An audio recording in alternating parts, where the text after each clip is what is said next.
Pemirsa, ahli ITE dihadirkan di sidang kasus perintangan penyidikan kasus kematian Yosua untuk terdakwa Arif Rahman Arifin, mantan Wakaden Biro Paminal Propam Polri. Informasi selengkapnya akan disampaikan jurnalis MGN Marcelina Tumudo langsung dari Pengadilan Negeri Jakarta Selatan.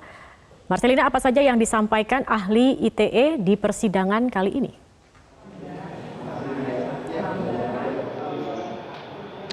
Zakia, tentunya karena yang dihadirkan adalah ahli ITE, apa yang menjadi materi pendalaman pada sidang kali ini dari jaksa maupun dari tim kuasa hukum adalah terkait dengan sejumlah barang bukti yang menyimpan rekaman CCTV, seperti misalnya DVR CCTV dari posko Komplek Polri Duren 3 atau di depan rumah dinas Verdi Sambo, serta juga adanya rekaman CCTV dari sebuah laptop milik terdakwa Baikuni Wibowo yang pada saat itu digunakan untuk mengkopi atau menyalin rekaman CCTV yang menyimpan adanya informasi terkait dengan kedatangan dari Verdi Sambo dan juga Putri Chandrawati serta Brigadir Yosua ke rumah dinas atau ke TKP. Nah, terkait dengan barang-barang bukti itu tadi banyak yang ditanyakan dari jaksa dan juga tim kuasa hukum terdakwa adalah apakah kemudian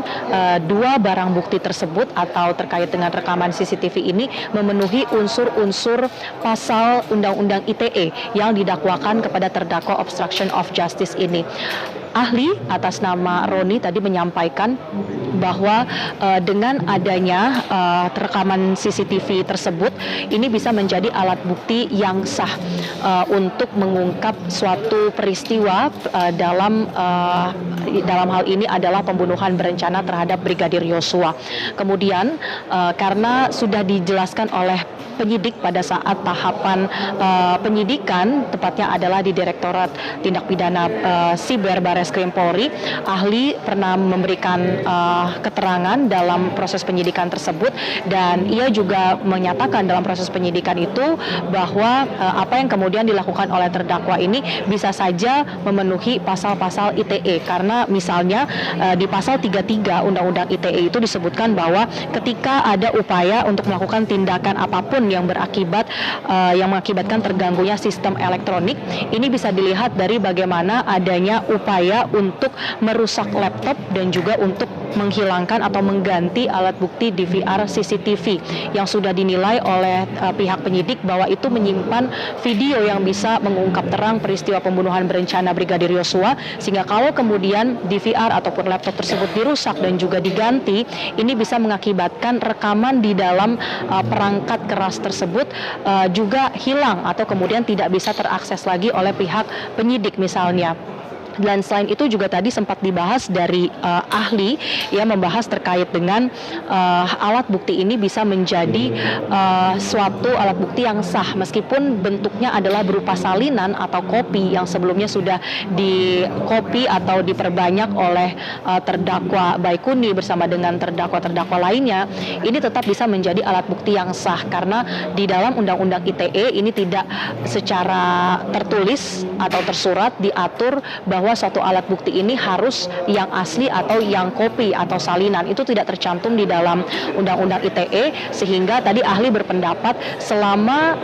file atau rekaman tersebut ini tidak ada upaya dimanipulasi, ini bisa tetap menjadi alat bukti yang sah. Tapi kemudian tentu ada beberapa perbedaan pendapat antara ahli dan juga tim dari kuasa hukum terdakwa Arif Rahman Arifin, yang mana tadi pihak kuasa hukum beranggapan bahwa ahli ini sebetulnya tidak mengetahui terkait dengan adanya sebuah skenario yang dilakukan oleh Verdi Sambo pada saat ia memberikan keterangan di tahapan penyidikan. Kemudian tim kuasa hukum juga berpendapat bahwa apa yang disampaikan dari keterangan ahli ini cukup misleading atau kemudian kabur begitu karena kemudian tidak bisa menjelaskan terkait dengan bagaimana nilai dari isi rekaman yang berada di DVR CCTV dan juga laptop tersebut. Sehingga tentunya dari pendapat ahli pada hari ini nanti akan menjadi pertimbangan dari majelis hakim untuk menentukan putusan, dan tentunya tidak berdiri sendiri karena saat ini juga masih ada pemeriksaan untuk ahli-ahli lainnya, seperti yang saat ini sedang berlangsung adalah permintaan keterangan keterangan dari ahli Puslap 4 atas nama Heri Prianto yang diharapkan ini bisa menjelaskan terkait dengan keabsahan ataupun keaslian dari rekaman CCTV yang saat ini sudah menjadi alat bukti yang dimiliki oleh pihak jaksa penuntut umum. Kita masih akan terus memantau, Zakia, bagaimana berjalannya persidangan pada malam hari ini. Baik, Marcelina, selanjutnya apa agenda sidang perintangan penyidikan pada Jumat besok?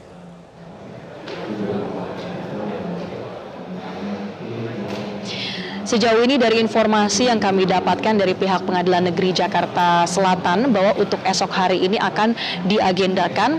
sidang untuk terdakwa Irfan Widianto dengan agenda pemeriksaan saksi. Dan esok hari terdakwa Irfan Widianto juga akan mendengarkan kesaksian dari saksi-saksi mahkota. Karena kalau dari informasi sejumlah terdakwa obstruction of justice ini akan bersaksi bagi Irfan. Di antaranya adalah Ferdi Sambo, Hendra Kurniawan, Agus Nurpatria dan juga Arif Rahman. Rencananya akan dihadirkan oleh jaksa penuntut umum untuk bersaksi bagi Irfan Widianto. Sebetulnya Irfan Widianto ini juga cukup cepat berjalannya proses persidangan,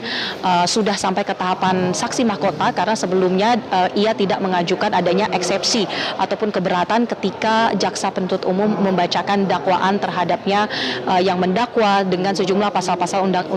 Undang-Undang ITE tersebut. Kita tentunya akan nantikan apakah kemudian akan ada kesaksian atau fakta-fakta baru, terutama karena Ferdi Sambo perdana dihadirkan sebagai saksi mahkota untuk terdakwa dalam kasus obstruction of justice ini. Apakah kemudian akan ada konfirmasi terkait dengan perintah-perintah yang diberikan oleh Ferdi Sambo bagi terdakwa-terdakwa obstruction of justice lainnya? Ini akan kita pantau bersama esok hari pada persidangan yang diagendakan pukul 9 waktu Indonesia Barat.